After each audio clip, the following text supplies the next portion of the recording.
Alam niyo po ba mga kapatid, sin makes us uninterested toward the things of God and can even make us different in our everyday lives. Kaya nga po, the Bible commands us to live wisely. Sabi po ng Ephesians 5:15-17, be very careful then how you live, not as unwise, but as wise. Ang ganda mga kapatid, ano? Kaya nga, mag-ingat kayo kung paano kayo mamumuhay. Ang sabi po, mamuhay kayong tulad ng matatalino at di ng mga mangmang. Ano po bang pagkakaiba mga kapatid ng pamumuhay ng matalino at ng pamumuhay ng mga mangmang? No? May di-differentiate po ba natin? Makikilala po ba natin? Malalaman po ba natin?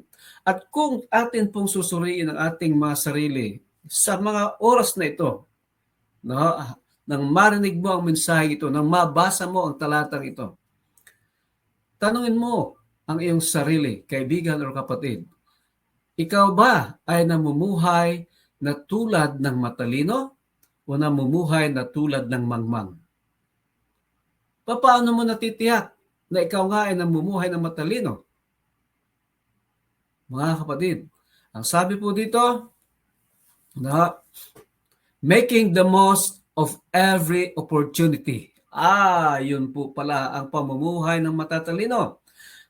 Gamitin ninyo ng lubusan para sa mabuti ang bawat pagkakataon. Mga kapatid, araw-araw binibigyan tayo ng Panginoon ng pagkakataon. Pagkakataon ng paglilingkod para sa Kanya. Huwag nating sabihin mga kapatid na tayo ay matanda na upang hindi na maglingkod sa ating Panginoon. Sa totoo lang, even sharing these videos, the messages that we are enjoying every day in our Arise and Shine morning devotional is doing a noble task, taking opportunities in doing good works, mga kapatid. Making the most of every opportunity. Why, mga kapatid? Because the days are evil, mga kapatid, sapagkat puno ng kasamaan ang kasalukuyang panahon.